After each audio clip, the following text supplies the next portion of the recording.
하나님 말씀은 열왕기하 9장 27절에서 37절까지의 말씀입니다.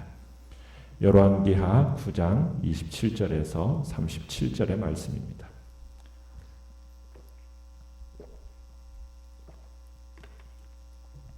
열왕기하 9장 27절에서 37절 우리 한 목소리로 같이 읽겠습니다. 시작. 유다의 왕 아하시아가 이를 보고 정원의 정작길로 도망하니 예후가 그 뒤를 쫓아가며 이르되 그도 병거 가운데서 죽이라 하매 이블르암 가까이 구르 비탈에서 치니 그가 무기토까지 도망하여 거기서 죽은지라. 그의 신복들이 그를 병거에 싣고 예루살렘에 이르러 다윗성에서 그들의 조상들과 함께 그의 묘실에 장사하니라. 아합의 아들 요람의 제11년에 아하시아가 유다 왕이 되었었더라.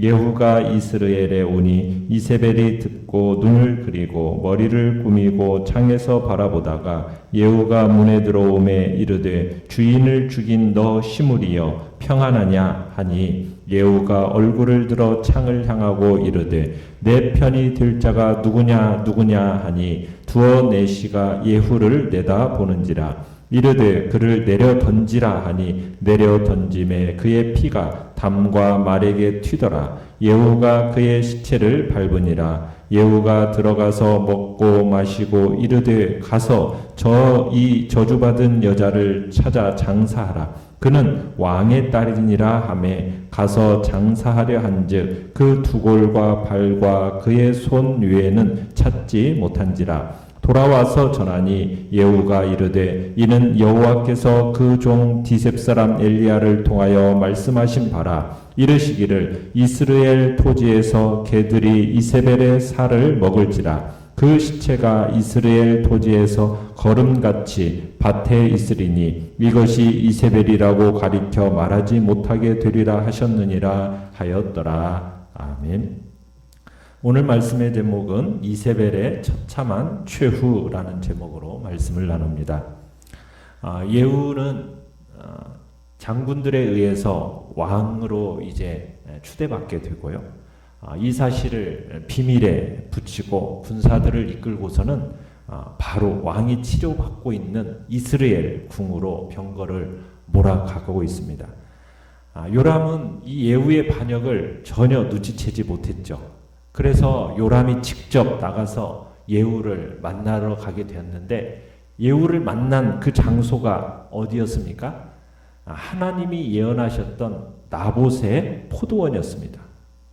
그곳에서 요람이 예후를 만나고 나서 비로소 반역인 줄 알고 도망을 쳤는데 예후가 힘껏 쏜 그 화살에 요람의 염통이 맞았고 꿰뚫고 나와서 결국 그 자리에서 죽임을 당하게 됩니다.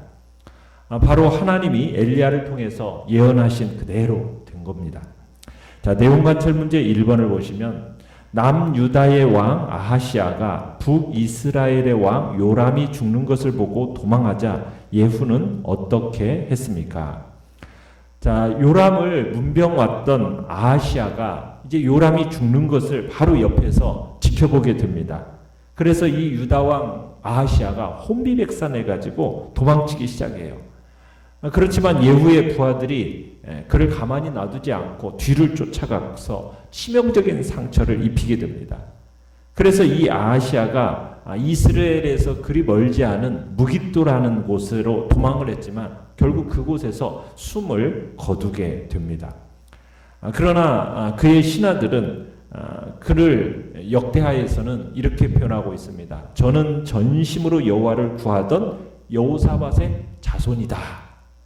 그러면서 이 아하시아의 시체를 예루살렘으로 운반해서 장사를 후히 잘 지내줍니다. 아하시아는 결국 겨우 1년 통치하고서는 유다를 통치하고서는 결국 암살당하고 말게 된 거죠. 순식간에 북이스라엘과 이 남유다의 왕 2명이 예후에 의해서 결국 목숨을 잃고 말게 된 겁니다. 아하시아가 그때 그곳에서 참 요람과 함께 있지 않았더라면 그렇게 죽지 않았을지도 모르는데 참 그렇게 죽게 된 이유는 무엇이었을까? 예후가 왜 아하시아까지 죽인 것일까? 그것은 아시아가 아합 집안과 깊이 연루되어 있었기 때문입니다. 아시아는 아합에게 있어서는 누구입니까? 외손주거든요. 그러니까 하나님은 아합의 자손들을 철저하게 심판하시겠다고 예언을 하셨어요. 그렇기 때문에 아시아가 그 자리에 있었던 것도 불행한 우연이 아니라 심판을 이루시는 하나님의 섭리였던 겁니다. 그래서 역대하 22장 7절에서는 이렇게 얘기를 하고 있어요. 이는 하나님께로 말미암은 것이라. 그렇게 하나님 성경은 분명하게 밝히고 있는 겁니다. 그래서 결국 아시아는 왕이 된 지 1년 만에 비참한 죽음을 맞게 된 거죠. 유다에 있었던 아합의 왕조의 씨, 결국 이스라엘까지 데리고 와가지고 하나님께서 죽임을 당하게 하신 겁니다. 그러니까 하나님의 심판이라는 것은 얼마나 무섭고 철저한 것인지를 우리로 하여금 보게 하는 거죠. 자, 내용 관찰 문제 2번을 보시면은, 자, 이세벨의 최후는 어떠했습니까? 참, 우리가 이세벨이라는 여인을 한번 생각해 보면, 지난 수십 년 동안 남편 아합의 권력을 이용해서 바알과 아세라 종교를 이스라엘의 국교로 삼으려고 했던 여인입니다. 그래서 여호와의 선지자들을 어떻게 했습니까? 거침없이 죽이고 제거했던 여인이에요. 또 엘리야에 의해서 자기가 그렇게 아끼던 바알 선지자 450명이 한순간에 죽어나가는데도 눈 하나 깜짝하지 않았던 여인이 바로 이런 강심장을 가졌던 악한 여인이 바로 이 이세벨입니다. 그런데 이 악한 여인이 오늘 종말을 맞고 있는 거예요. 어떻게 보면은 예후의 이 정화 작업에 있어서 클라이막스라고 할 수 있는 부분이 바로 이세벨의 죽음이라고 할 수가 있는 거죠.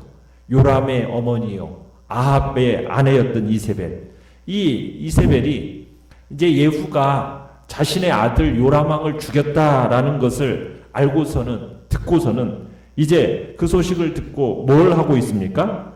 30절에 보면은 눈화장을 하고 있어요.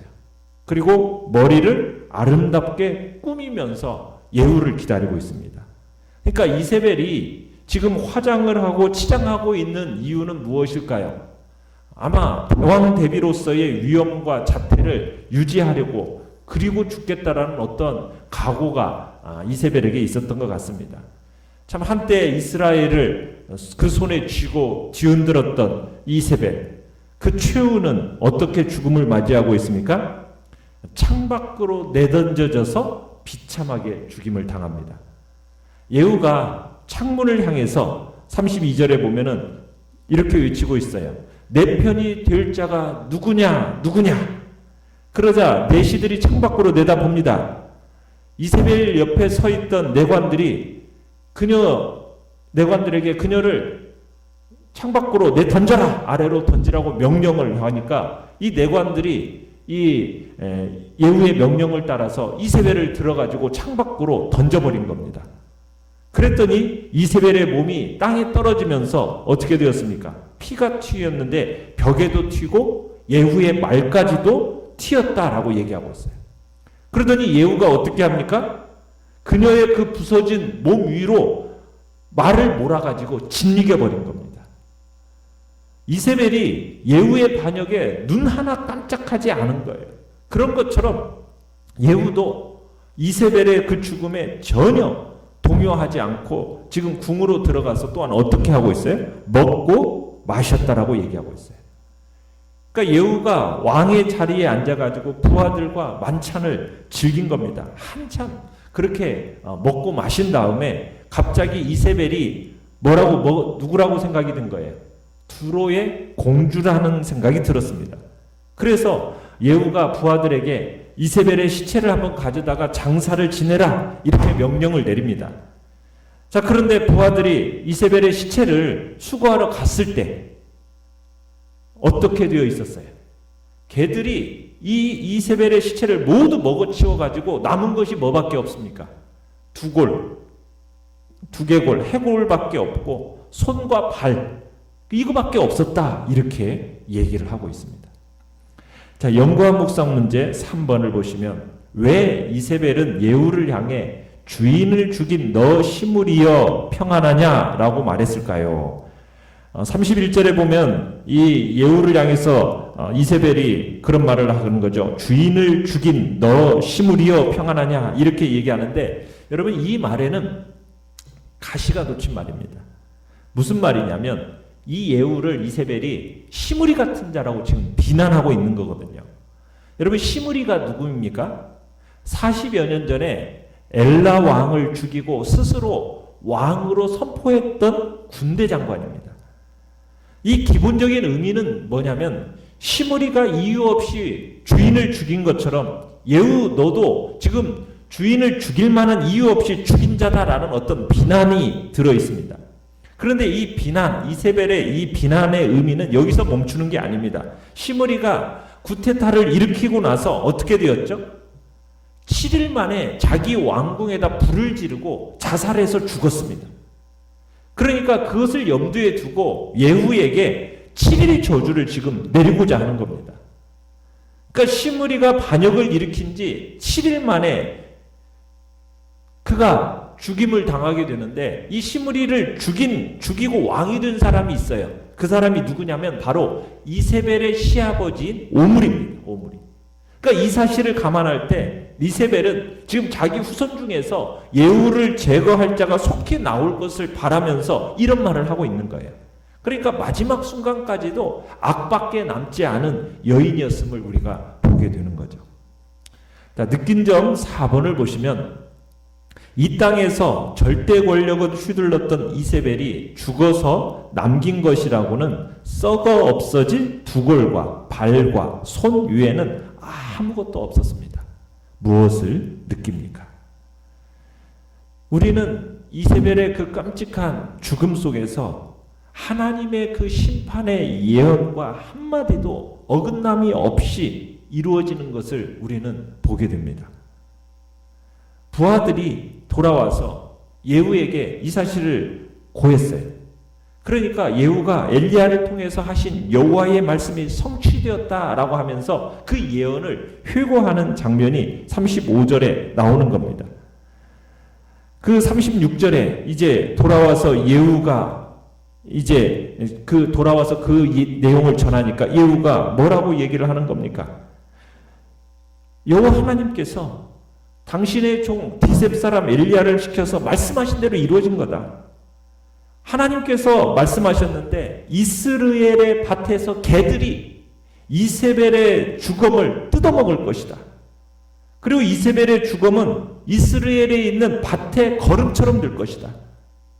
이것을 보고 이세벨이라고 부를 사람은 아무도 없을 것이다. 이렇게 하셨는데 정말 그대로 되었다라는 거예요.